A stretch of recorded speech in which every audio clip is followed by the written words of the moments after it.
డబ్బు, అనారోగ్యం, ఉద్యోగం, వ్యాపారం, అప్పులతో బాధపడుతున్నారా? మీకోసమే లాంచ్ యువర్ ఫ్యూచర్ ప్రోగ్రామ్.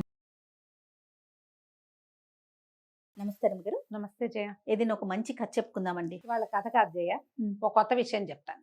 ఓ. కథ గురించే, కథే కానీ కథ చెప్పటం లేదు. ఓకే. నేను తెలుగు కథల అభిమానుల గ్రూప్లో ఉన్నాను. అక్కడి నుంచి చాలా కథలు చదువుతుంటానని చెప్పాను.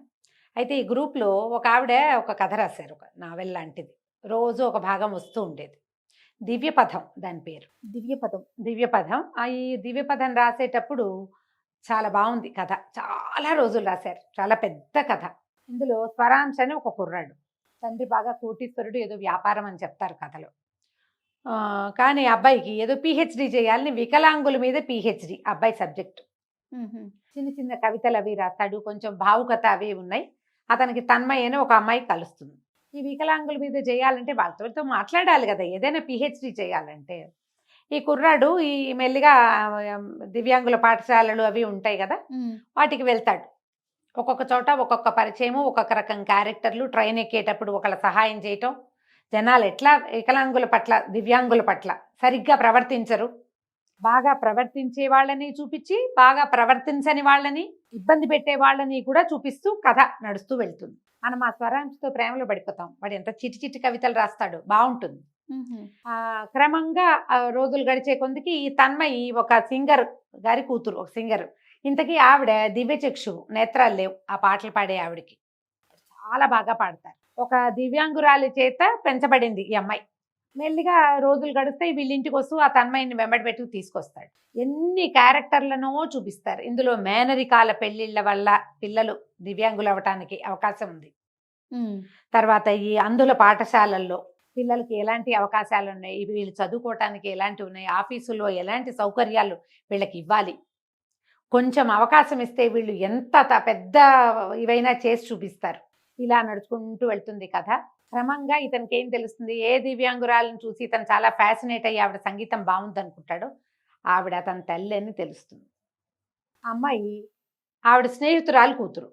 ఇవి అసలైన మెయిన్ పాయింట్ అదే, అది నేను రివీల్ చేస్తున్నాను.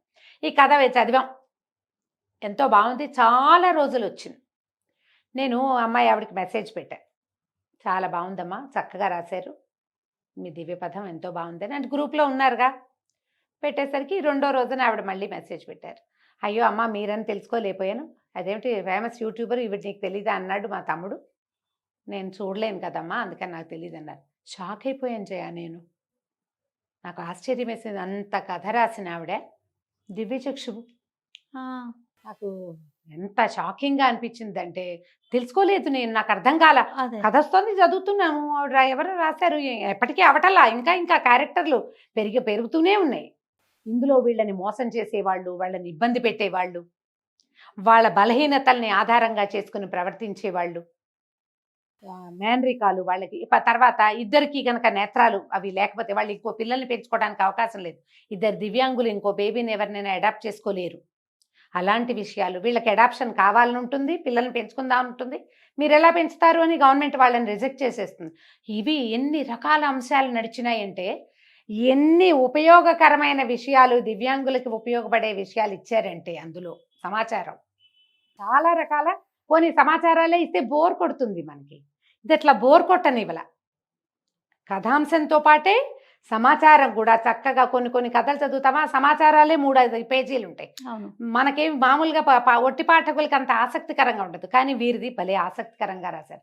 చక్కటి సింపుల్ భాష, ఎక్కువ ఇంగ్లీష్ పదాలు వాడలేదు, కొంచెం అవసరమైనవి తప్ప చక్కగా రాశారు. నేను చాలా షాక్ అయిపోయామ్మా, నాకు తెలియదమ్మా అంటే ఏం పర్వాలేదని అప్పుడప్పుడు మాట్లాడుతూ వచ్చారు. ఈ దివ్యపథాన్ని ఈ గ్రూప్లో ఉన్న వాళ్ళందరూ కొంత సహాయం చేసినట్టున్నారు, ఆర్థిక సహాయం. ఆవిడ కూడా కొంత చేశారేమో. ఎవరెవరో 1000 రూపాయలు పంపించారు అని 3-4 పేర్లు చూసి నేను కూడా అంతే కాబోలు అని 1000 రూపీస్ పంపించాను నేను వారికి. తర్వాత తెలిసింది నాకు, ఇంకా కాస్త పెద్ద అమౌంట్ పంపించినా బాగుండేది. ఈ బుక్ రూపంలో వచ్చేసింది ఆ పుస్తకం. దివ్యపదం.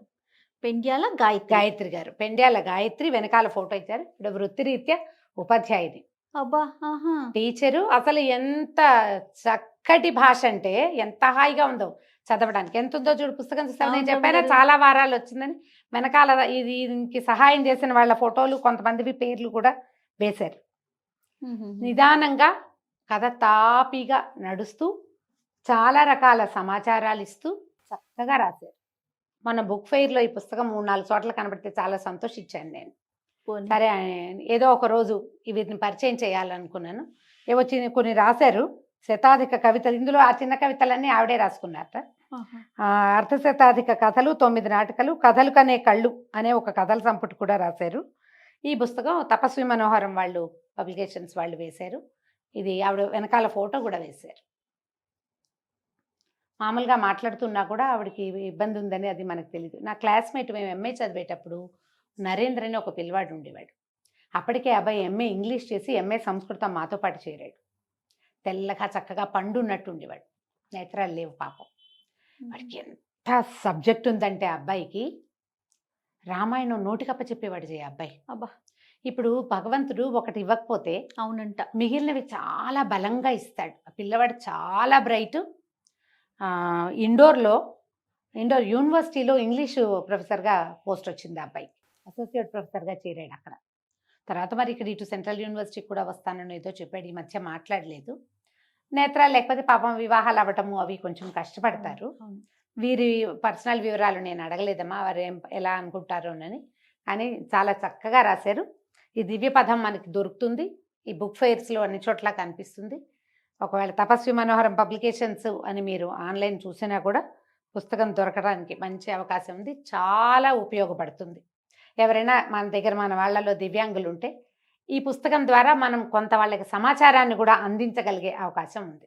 ఓకే, ఈ సందర్భంగా నేను ఒక చిన్న విషయం చెప్తాను రమ్మగారు. ఆ మధ్య నేను దేవనార్ బ్లైండ్ స్కూల్ అని వెళ్ళావు కదా, ఇంటర్వ్యూ చేసి వచ్చాను. అది మనకి బేగంపేటలో ఉంది.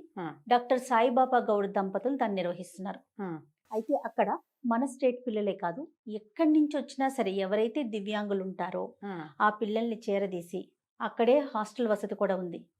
పూర్తిగా వాళ్ళని చదివించి వాళ్ళకి ఏది నేర్చుకోవాలనుకుంటే అది, అంటే ఎందులో శిక్షణ తీసుకోవాలనుకుంటే అందులో తీసుకెళ్ళి పూర్తిగా నేర్పించి వాళ్ళ కాళ్ళ మీద వాళ్ళు నిలబడేందుకు ఒక చక్కని అవకాశం కనిపిస్తున్నారండి. ఎంత బాగుందంటే ఆ స్కూల్, బ్లైండ్ స్కూల్. ఒకసారి వీడియో మనం ఒకసారి మన ఇద్దరం వెళ్దాం రమ్మగారు. ఇక్కడ బేగంపేటలోనే ఉంది. ఈ సందర్భం కాదు కానీ ఎవరైనా ఉంటే గనక దివ్యాంగులు ఉంటే ఖచ్చితంగా తీసుకొచ్చి అక్కడ అప్పచెప్పండి. చక్కగా తీర్చిదిద్దుతారు. డాక్టర్ సాయిబాబా గౌడ్ గారి ఆధ్వర్యంలో నిర్వహిస్తున్నారు. అది బేగంపేటలో ఉంది, దేవనార్ బ్లైండ్ స్కూల్. అదే అద్భుతంగా ఉంది రమ్మగారు. ఇందులో అలాగా దివ్యచక్షులైన వాళ్ళకి కూడా ఉండే అవకాశాలు, బ్రెయిలీ నేర్చుకోవటం అన్ని, డాన్సులు, పాటలు, తర్వాత చెస్ కాంపిటీషన్ జరుగుతుంటే నేషనల్ లెవెల్లో నేను వెళ్ళా దానికోసమని. అదే అంత దివ్యాంగులే. అద్భుతంగా ఉంది ఈ కథ. ఆవిడతో మాట్లాడాక నాకు అనిపించింది అనమాట, ఈ బుక్ ప్రింట్ అయ్యాక ఒక రోజు మనం దాని గురించి మాట్లాడి చెప్పాలి అని. చాలా చక్కగా రాశారు పుస్తకం. మాత్రం తప్పకుండా ప్రయత్నం చేసి చూడండి. మనం ఈ విషయం చెప్పాం కదా. అవునండి. ఈ తపస్వి మనోహరం పబ్లికేషన్స్ వాళ్ళ కోసం ట్రై చేసినా మీకు ఈ పుస్తకం కూడా దొరుకుతుంది. చదవాల్సిన కథ చాలా ఆసక్తికరంగా వెళ్తుంది. ఎన్ని రకాల విషయాలు వస్తాయో ఇందులో. ఎగ్జాజరేషన్స్ ఉంటాయి, అంటే వేరే వాళ్ళు ఎవరో వీళ్ళని వాడేసేయటము, వీళ్ళని ఇబ్బంది పెట్టటము, వీళ్ళకి వచ్చే అవకాశాలని లాక్కోవటము, అలాంటివి చేస్తారు కొంతమంది. ఉంటాయి కదా, ఆ వివరాలు కూడా కనపడతాయి. అలాంటివి కూడా ఎలా మోసపోతారు వీళ్ళు, ఎలా ఇబ్బంది పడతారు, అది కూడా రాశారు. మొత్తం మీద కథ చెప్పరా మాకు? ఇంతే చెప్పానుగా. అంతే. అబ్బాయి పిహెచ్డి చేయటం, ఈ సమాజం అంతా అతను ఎవరెవరి దగ్గర కలిశాడో, ఎవరెవరు ఇబ్బంది పడతారో వాళ్ళందరికీ ఎప్పటికప్పుడు న్యాయం చేస్తాడు. ఎప్పటికప్పుడు వాళ్ళకి సహాయం అందేలాగా చేస్తాడు. ఇప్పుడు ఈ అబ్బాయి పిహెచ్డి చేస్తాడు, హీరో క్యారెక్టర్. ఈ పిహెచ్డి చేయటం అంటే నా పని నేను చేసుకుని వెళ్ళిపోవటం కాకుండా న్యాయం చేయటం అనేది ఒక పాయింట్ ఉంటుంది. వాళ్ళ మీద, దివ్యాంగుల మీద పిహెచ్డి చేస్తుంటే ఫలానా మాట్లాడాక నీకు నాకు పని అయిపోయిందని లేచి వెళ్ళిపోతే మనం మైకులు పెడతారు కదా. అవును, మన వాళ్ళంతా మైకు పెడతారు, వాళ్ళు ఏదో చెప్తారు, కష్టం నిష్ఠూరం, లేచి వచ్చేస్తారు. ఇప్పుడు నిష్ఠూరం ప్రజలకు వినిపిస్తావు కానీ మైకు పట్టుకున్న వాళ్ళు ఎవ్వరూ వాళ్ళకి చేసే న్యాయాలు సాధారణంగా ఉండవు. అప్పుడప్పుడు జరుగుతుంది అది. దీనివల్ల ఏంటంటే సమాజంలో నలుగురికి తెలియటం వల్ల కొంతమంది వీళ్ళకి అలా అవి జరుగుతాయి. మీడియా వల్ల జరిగేది ఏంటంటే వీళ్ళే చేయలేకపోతారు కదా. అప్పుడప్పుడు కొన్ని సంస్థలు ముందుకు వస్తాయి అనుకో, అందరూ ఇంటర్వ్యూలు తీసుకుంటారు కదా. ఎంతమంది చేస్తారు ఇవి? చేయరు. ఈ పిహెచ్డి చేసే అతను కూడా, ఈ అబ్బాయి ఏం చేస్తాడు, ఎవరికి ఎక్కడ సహాయం కావాలో అక్కడ వాళ్ళకి అక్కడ అడ్జస్ట్ చేసి వాళ్ళకి ఒక సహాయం అందేలాగా చేస్తాడు. వీళ్ళని ఎక్కడికి వెళ్ళాలి, ఏం చేయాలి, అక్కడికి వెళ్ళి వాళ్ళకి హెల్ప్ చేస్తాడు.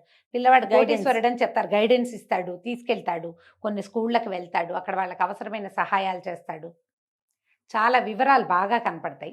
తాపీగా చదువుకుంటూ వెళ్ళాలి. చదువుకోవాల్సిన book. తప్పకుండా రమ్మగారు. మంచి విషయం మాట్లాడుకున్నాం. అదే. నమస్తే అండి. నమస్తే.